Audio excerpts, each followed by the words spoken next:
On va dans un très court instant dire à qui ce trophée est décerné, mais en tout cas vous êtes entrepreneur, vous êtes accompagnateur et vous avez suivi cette demoiselle depuis quasiment la jeunesse du projet. Oui, parmi les nombreux dispositifs du MEDEF Lyon-Rhône, il existe des groupes de travail, dont le groupe de travail Servir, qui a fait naître un dispositif qui s'appelle Active Solidarité, qui a pour but d'accompagner les jeunes créateurs d'entreprise dans l'entrepreneuriat social et sociétal. Et notre lauréat en est un parfait exemple. Et c'est un partenariat que le MEDEF a avec Randalpia, un incubateur. Alors, ce prix spécial de l'entrepreneuriat social est décerné à Sarah da Silva Gomez pour Constant et Zoé. Applaudissements s'il vous plaît.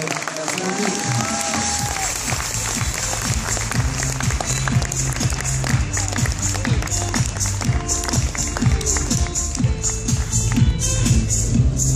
Constant et Zoé, approchez-vous, n'ayez pas peur, approchez-vous. Sarah da Silva Gomez, effectivement. Depuis quand travaillez-vous sur ce projet et comment est-il né? Là aussi, c'est une réflexion personnelle, je crois. Hein.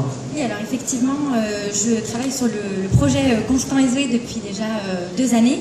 Alors, je travaille sur le projet en parallèle de mes études et de mon travail. Et la société a été créée en janvier de cette année.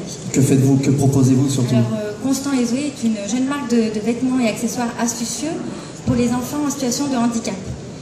L'idée m'est venue effectivement d'un constat plutôt personnel, parce que Constant c'est le nom de mon frère.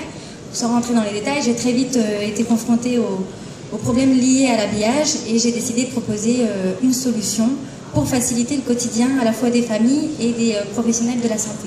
Et quel dynamisme a-t-il fallu déployer? Ce fut un parcours semé d'embûches ou tout roule? Beaucoup de dynamisme.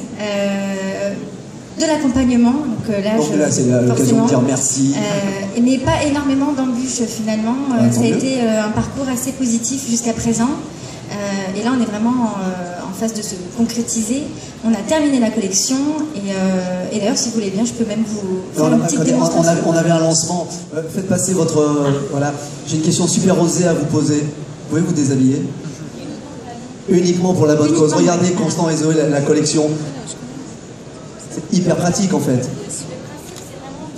Le principe c'est d'ouvrir les vêtements au niveau des manches parce que c'est compliqué quand on a un problème de mobilité de pouvoir détendre et tendre ses bras.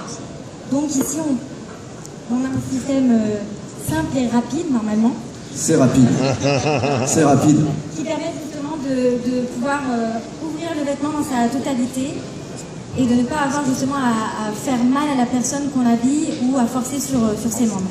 Voilà. C'est super astucieux. Applaudissements. Sarah, dernière question, parce qu'on ne va pas vous laisser partir comme ça. La bonne nouvelle, avancez.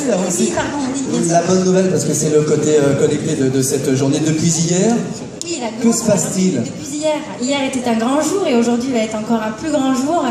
Parce qu'on lance une campagne de financement participatif sur le site Ulule et c'est notamment parce qu'on va se rassembler autour du projet qu'on va pouvoir lancer la première production de vêtements astucieux pour les enfants handicapés. Combien vous faut-il? 15 700 € seulement. Mais je veux bien plus, hein, donc soyez nombreux. Pour être à l'aise, combien? On va demander jusqu'à 25 000 € et là vraiment on pourra lancer la première production début mai. Félicitations. Un dernier mot pour clore cette... Oui, juste pour dire, amis banquiers, investisseurs, amis partenaires, tout le monde, Ulule, parce qu'il y a une première collection, il y en aura d'autres, c'est un très beau projet, c'est un formidable entrepreneur qu'on a avec Sarah, donc il faut absolument l'accompagner. Merci de l'accompagner également. Merci beaucoup, applaudissements et félicitations. Merci beaucoup. La photo? La photo, voilà. Merci beaucoup, bravo à tous les lauréats, bravo aux remettants, bravo aux parrains. Est-ce qu'on peut avoir une salve d'applaudissements pour la collection des